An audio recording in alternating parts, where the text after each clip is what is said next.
Nova Manhã. Conexão Brasília com Diego Amorim. Diego Amorim com a gente para falar sobre a eleição mais apertada da história. Diego, bom dia. Bom dia, Mauro. Bom dia, ouvinte. Também tô com o aplicativo aqui, ó. Dá para ver quem está nos acompanhando no YouTube. Já tô aqui.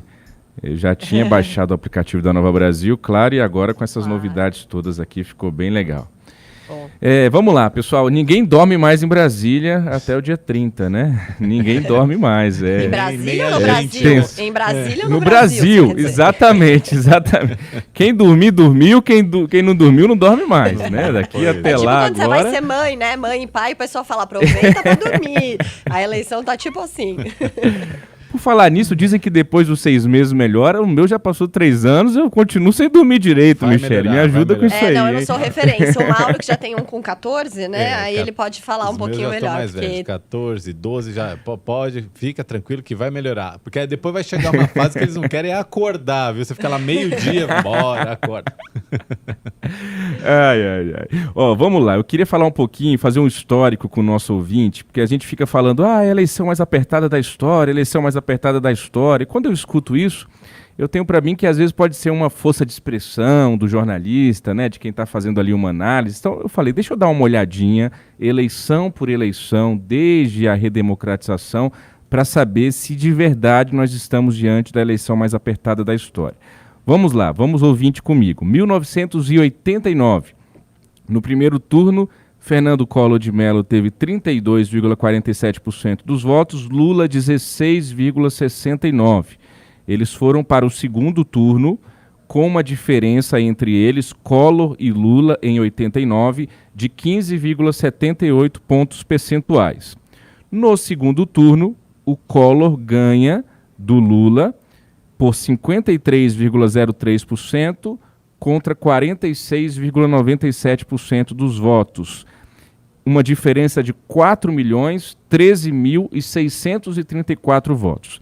Uma diferença apertada, do ponto de vista de volume de votos aqui, 4 milhões de votos o Collor ganha do Lula no segundo turno. Nas duas eleições seguintes, o Fernando Henrique Cardoso ganha no primeiro turno, tanto em 94 como em 98, derrotando Lula nas duas situações. Em 94, o FHC ganha de 54,24% a 27,07%, uma diferença de 17.192.834 votos. 4 anos mais tarde, em 98, essa diferença cai, mas ele também ganha no primeiro turno, 53,06% contra 31,71% do Lula, 14.461.322 votos. Ok. Chegamos em 2002. Lula e Serra vão para o segundo turno, sendo que no primeiro turno a diferença entre eles foi de 23,25 pontos percentuais. 46,44 para o Lula, 23,19 para o Serra. No segundo turno, em 2002, o Lula ganha com folga do Serra. 61,27% dos votos contra 38,72% dos votos. Isso dá 19 milhões, voto para Dedéu, 422.624 votos. 4 anos depois, em 2006, o Lula é reeleito para cima do Alckmin, que hoje é o seu candidato a vice na chapa presidencial.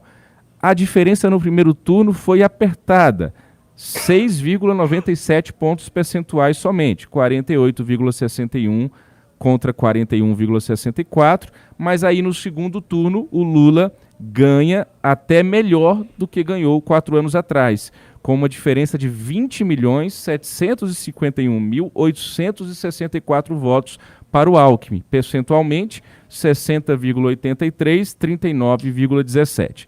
Vamos avançando, 2010, Dilma e Serra, também eleição de 2 turnos. A Dilma ganha do Serra no primeiro turno com uma diferença de 14,3 pontos percentuais e no segundo turno a Dilma ganha do Serra com uma diferença significativa de 12.041.141 votos. Aí chegamos em até aqui a eleição mais apertada da história, que tinha sido em 2014, Dilma e Aécio.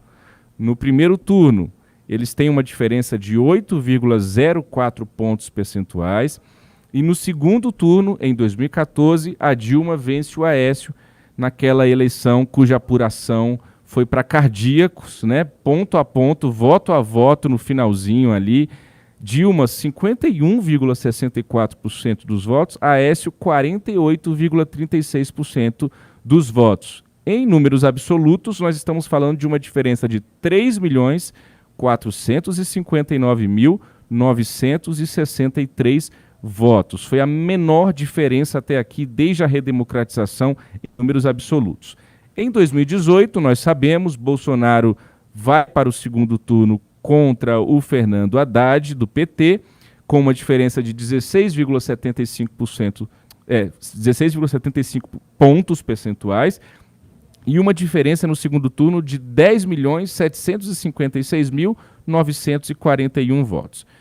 Pois bem, 2022, no primeiro turno, o Lula teve 48,4%, no último dia 2%, Bolsonaro 43,2%. É uma diferença de 6.187.159 votos. Mais uma diferença entre eles de 5,2 pontos percentuais. Então essa é a primeira conclusão que eu faço para o nosso ouvinte da Nova Brasil. É, de fato, a eleição mais apertada da história, porque nunca se chegou ao segundo turno, desde a redemocratização, com uma diferença tão apertada no primeiro, de apenas 5,2 pontos percentuais. Antes tinha sido em 2006, entre Lula e Alckmin, que foram para o segundo turno com uma diferença de 6,9 pontos percentuais. A menor diferença no segundo turno, como eu disse há pouco, foi Dilma e Aécio, 3.459.963 votos. Há quem diga que essa eleição pode ter uma diferença de números absolutos ainda mais apertada do que essa, 3.400.000 votos. Temos dois nuncas nessa eleição e um desses nuncas vai cair, Mauro e Michele. Nunca antes na história desse país, desde a redemocratização, um presidente da República não foi reeleito. Tirando o Collor aí que foi empichado, nós temos FHC reeleito,